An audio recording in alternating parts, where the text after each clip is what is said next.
जननीं सरदां देवीं रामकृष्णं जगद्गुरुं पादपद्मे तयोः स्थित्वा প্রণমামি মুহুর্মুহু। আমাদের এই শ্রীরামকৃষ্ণ বেদান্ত মঠের এই আসন থেকে আজ আমরা শুনব শ্রীরামকৃষ্ণ ধ্যান অনুভবী, যে তোতাপুরীর সঙ্গে তাঁর যে সামান্য নয়, এক অসামান্য যোগ, সেই যোগ সমাধিতে তিনি কেমন করে তিনি আসলেন। তাঁর তো পূর্ণ, যখন তিনি মহামায়াকে পেতেন খুব কাছে, তারপর তিনি আরও কাছে মহামায়াকে পেতে চাইতেন। তার জন্য তার হৃদয় ব্যাকুল হতো, এমনকি তিনি শিশুর মতো ক্রন্দন করে উঠতেন। কখনো কখনো মাথার চুলে হাত দিয়ে, যেন শিশুরা যেমন রেগে যায়, ঠিক সেইভাবে তাকে প্রশ্ন করছেন যে তুমি কোথায়, তুমি কোথায় মা? সেই জগন্ময়ী মাকে তিনি এমনভাবে তার মনে প্রাণে শরীরে আহ্বান করছেন। কখনো কখনো মাটিতে পড়ে শিশুর মতো, যেমন শিশুরা চিৎকার করে কাঁদে, ঠিক তেমনি করে কান্না শুরু করেছেন। কি তার দাবি, কি তার চাই? সেই মহামায়ার চরণ স্পর্শ। আজ আমরা সেই যে যোগসূত্র, সেই শ্রীরামকৃষ্ণ ধ্যান অনুভবী যে আমাদের আসবার যে স্মরণ, কোথায় সেই স্মরণ?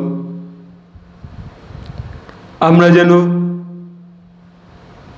অতি সহজে কিছু পেয়ে যাব তা নয়।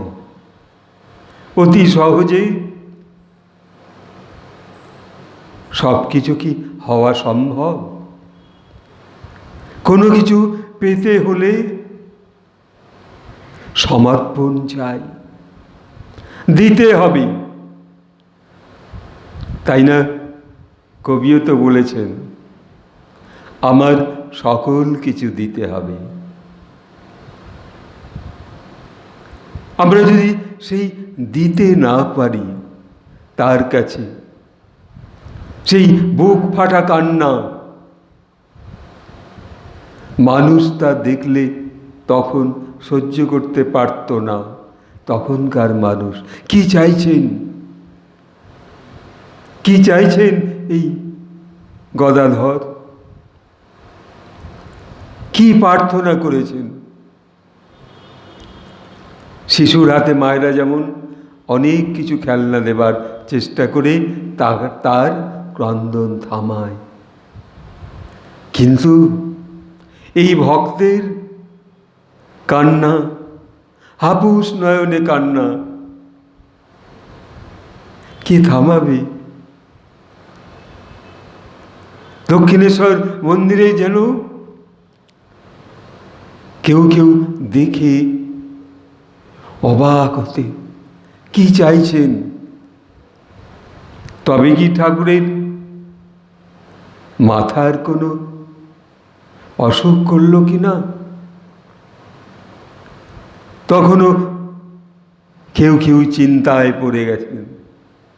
মথুরবাবুও তাই, কি হবে? বারবার তিনি এই একই দৃশ্য দর্শন করছেন, ভাবছেন যে না, আর তো সহ্য করা যায় না। এমন করে মাথা কুটছেন, এমন করে মাথার চুল ছিঁড়ছেন, কখনো বা আছড়ে পড়ে ক্রন্দন।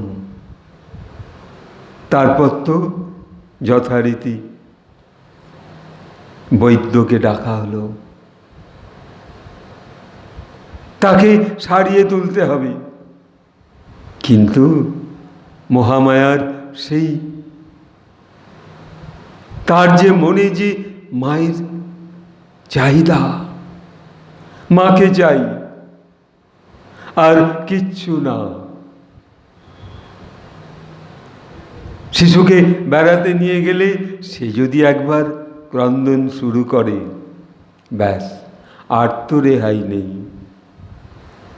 সে যত দূরেই তাকে যাই দেওয়া যাক না কেন, সেই মাকে চাই।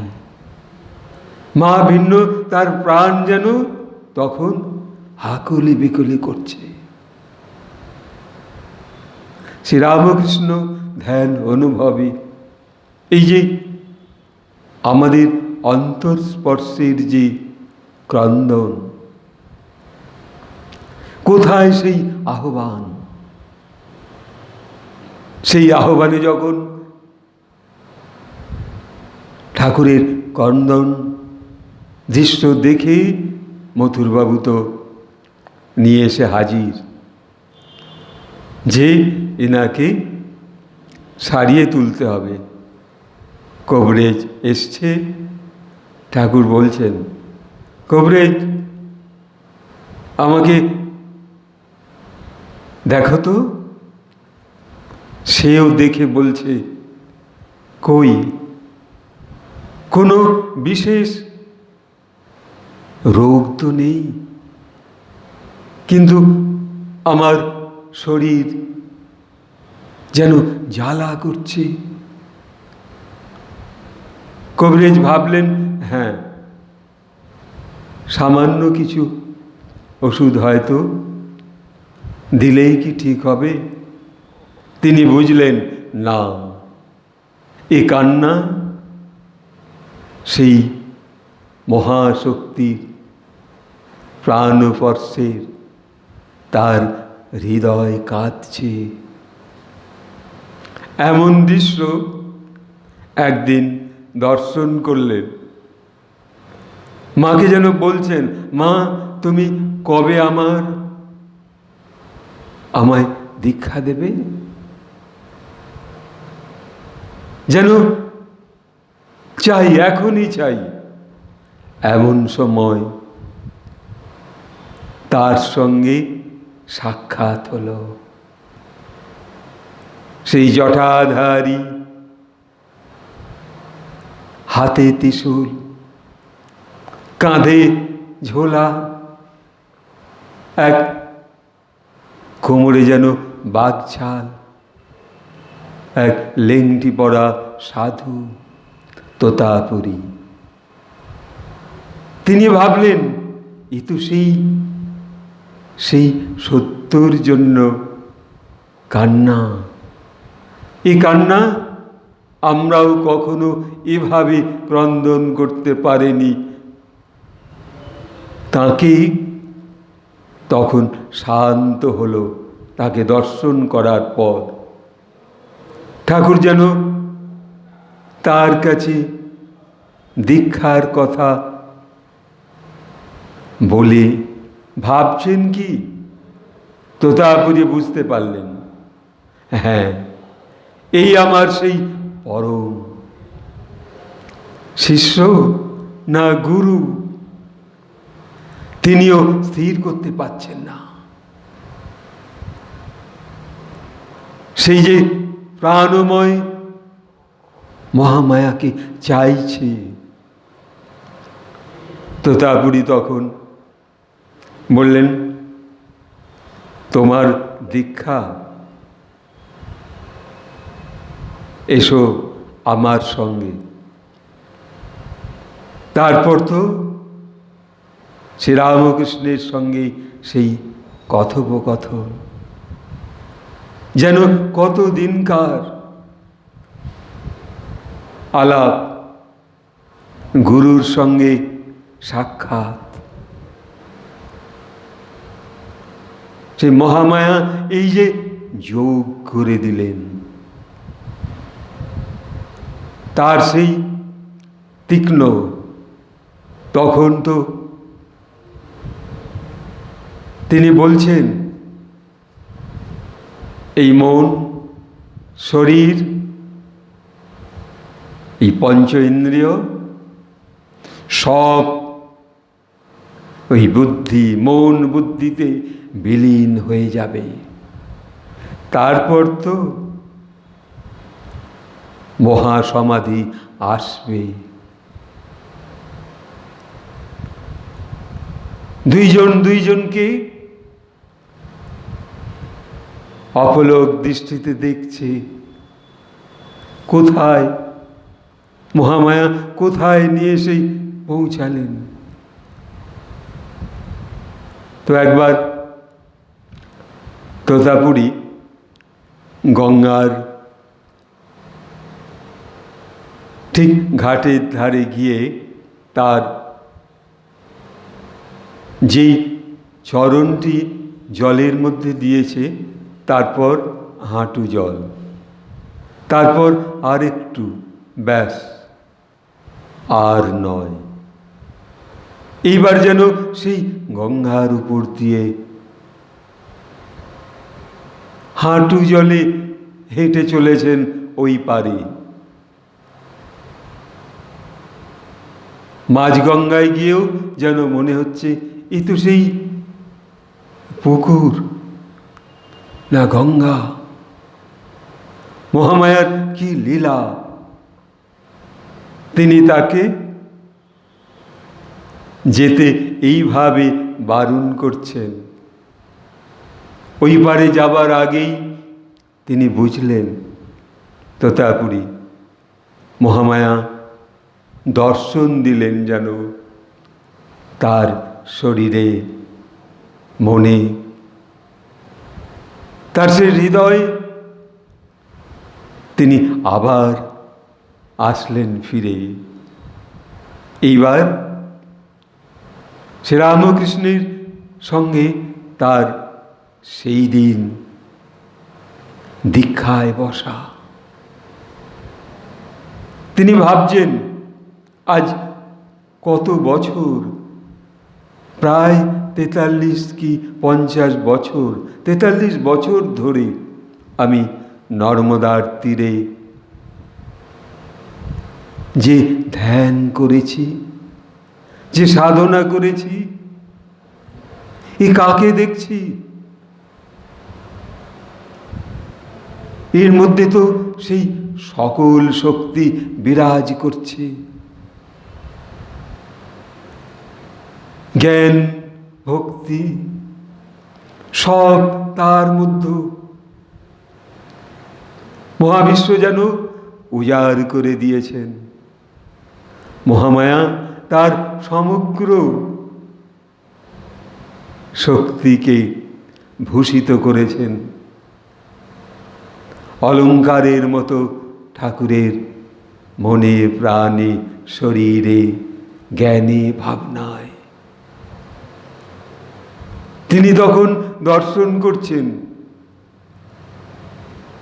এইবার তোতাপুরীর সম্মুখে বসে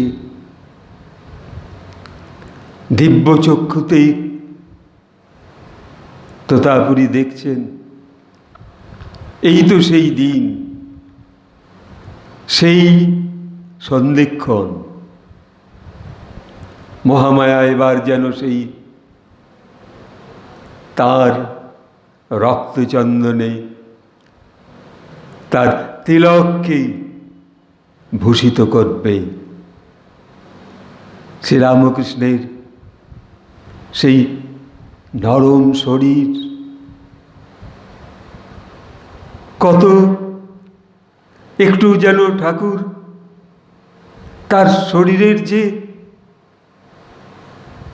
বড় কষ্ট, কিচ্ছু আর বোধ নেই, এমন সময় গুরুদেব তোতাপুরী অনেকক্ষণ কথোপকথন, ভাবনা চিন্তা সব করার পর অবশেষে সেই তাঁর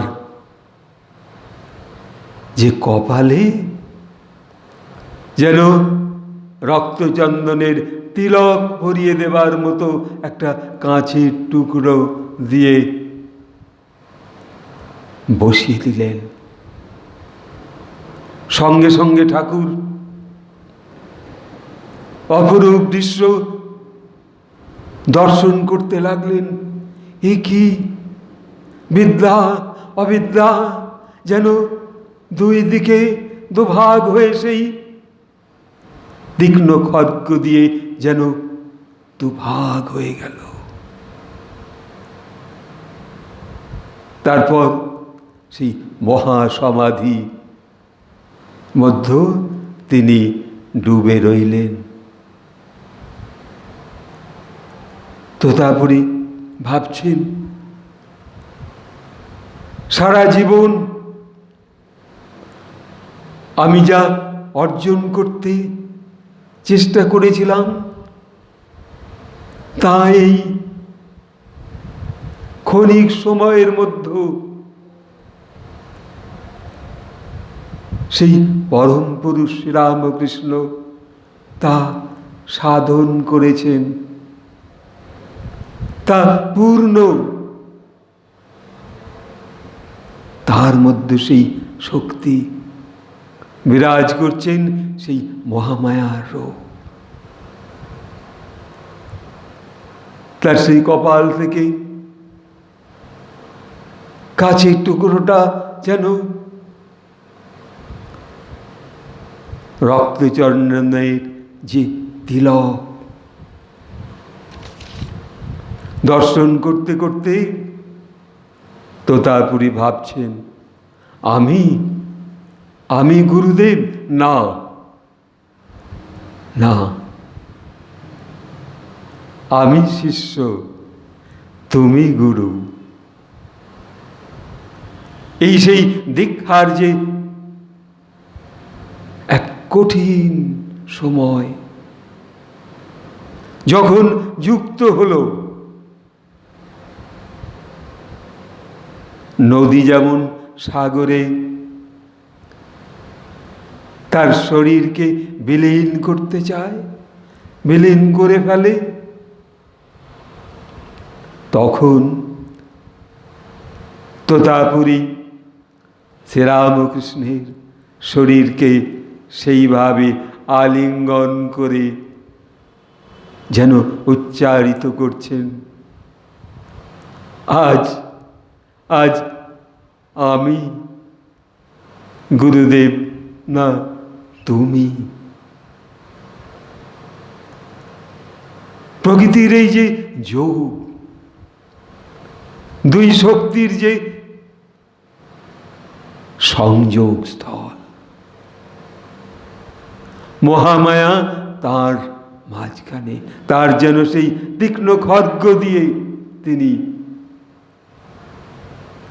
শ্রীরামকৃষ্ণকে সমাধিস্থ করে নিয়ে চললেন। সেই অনন্তের সঙ্গে যেন তার সর্ব শরীর, মন, প্রাণ, তার সেই ইন্দ্রিয় সকল যেন বিলীন হয়ে পড়েছে,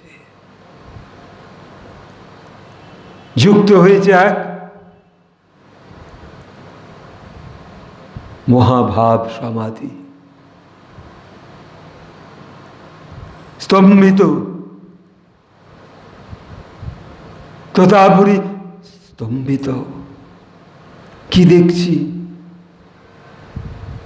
কোন রূপ দেখছি? সেই মহামায়া,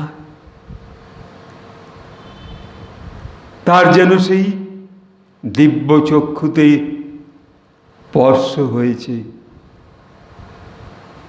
তিনি তার মধ্যে সেই রূপ দেখছেন। কালী রূপ, সেই তার টানা টানা চোখ, তার ওই কপালের যে ত্রিনয়ন, তার ওই কপালের ঠিক মধ্যখানে সেই যে কাচের টুকরো, এই সমাধির মধ্যে যখন তিনি একেবারে লীন হয়ে পড়েছেন, জগৎ জগৎ যেন এক নতুন আলোর জ্যোতি এসে সেই আকাশ থেকে যেন মনে হচ্ছে সকল দেবতারা এসে তা দর্শন করছে। যোগী আর মহাযোগীর যে আলিঙ্গন, এমন সমাধি আজ এই কয়েক দিনের মধ্যে যেন সেই সন্ধিক্ষণ, সেই সন্ধ্যা পূজার শুরুর মতো, ষষ্ঠী, সপ্তমী, অষ্টমী সব যেন কেটে গেল, এইবার সেই যোগ সন্ধি, সেই সন্ধিক্ষণ এসে হাজির হয়েছে। তো তারপরে ভাবছেন এইবার কেমন করে তাকে স্পর্শ করব। আবার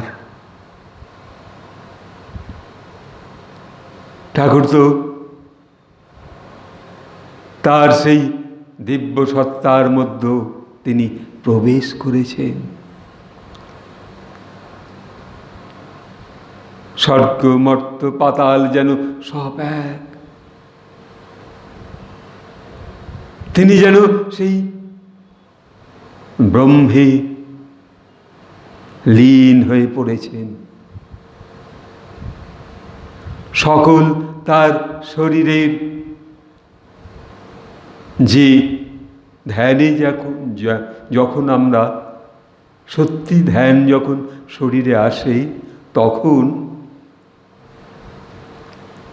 নারীর গতি কখনো ক্ষীণ হয়ে আসে, বোঝা যায় না, যেন স্তব্ধ হয়ে আছে। অথচ এক অপার আনন্দে তার শরীর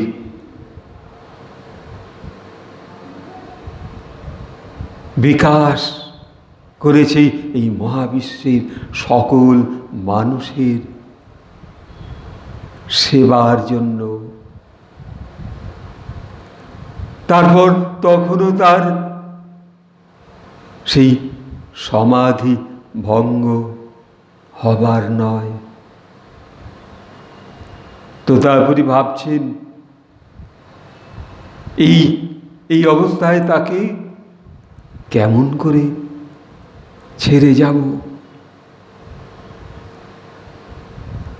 এক শরীর এক প্রাণ, গুরু সেই আলো দর্শন করাচ্ছেন আর এক গুরুকে। তার সেই রুদ্ধদ্বার সমস্ত খোলা, কোথাও বন্ধন নেই। এমন মানুষ তার জীবনে কখনো তিনি এইরকম মানবী সাধক, সত্যের প্রতীক, আজ যেন তাকে দর্শন করাচ্ছে। তারপর যখন ঠাকুরের সেই মনে হচ্ছে আস্তে আস্তে তিনি যেন আবার ধীরে ধীরে মহামায়ার কাছে কৃপা ভিক্ষা চেয়ে, মা তুই এসেছিস মা, দর্শন স্পর্শ,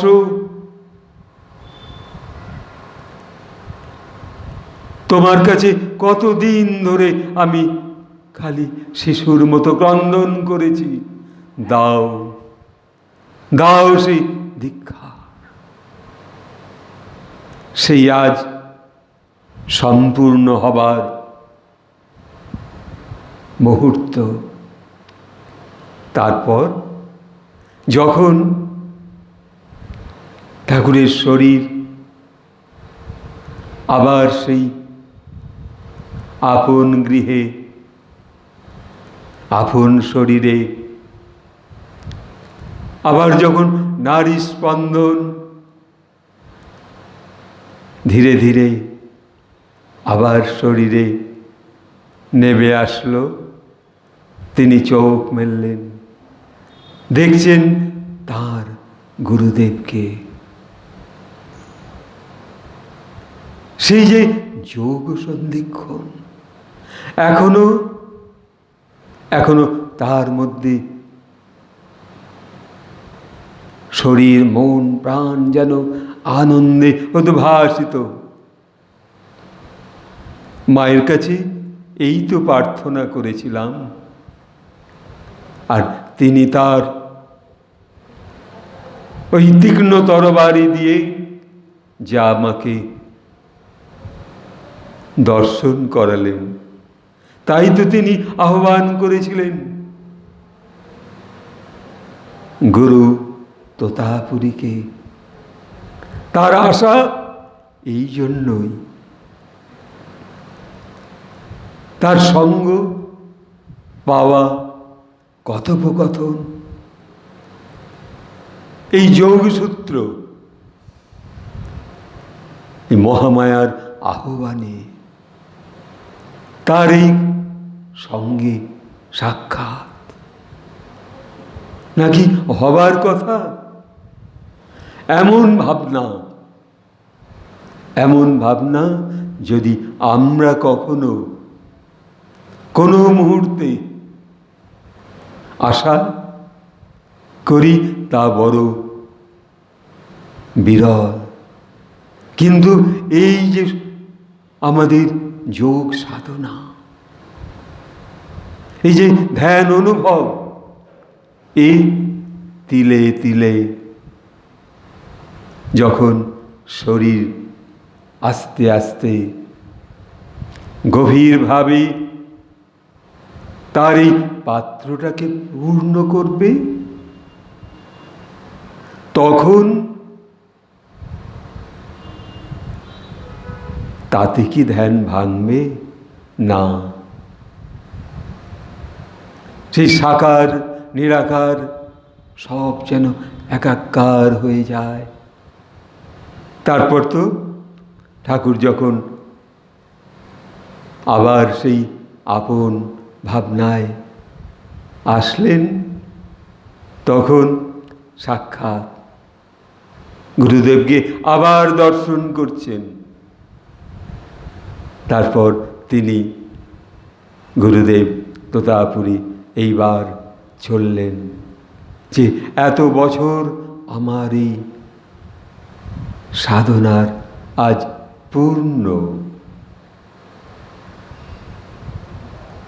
গুরু পেলাম, এই তার মনের স্পৃহা। আজ এইটুকু বলে শ্রীরামকৃষ্ণ চরণে অনন্ত কোটি প্রণাম জানাই, তোতাপুরীর চরণেও যেন আমরা অন্তর থেকে প্রণাম জানাই। জানিয়ে আজকে এই আমাদের শ্রীরামকৃষ্ণ ধ্যান অনুভবে মহাযোগ সূত্র এইটুকু বলে এখানে শেষ করছি। ঠাকুরকে প্রণাম জানাই। আর তার আগে আপনাদের আবার বলবো, যদি আপনাদের এই like, share and comment, subscribe করে আপনারা অপরকে আরেকটু জানবার সুযোগ করে দেবেন। সকলকে আমি আমার শ্রদ্ধা জানাই, ঠাকুরকে প্রণাম জানিয়ে এখানে শেষ করছি। ওম স্থাপকায় চ ধর্মস্য সর্বধর্ম স্বরূপিণে অবতার বরিষ্ঠায় শ্রীরামকৃষ্ণায় তে নমঃ। জয় মা শারদেশ্বরী, জয় স্বামীজির জয়, জয় স্বামী অভেদানন্দের জয়। নমস্কার।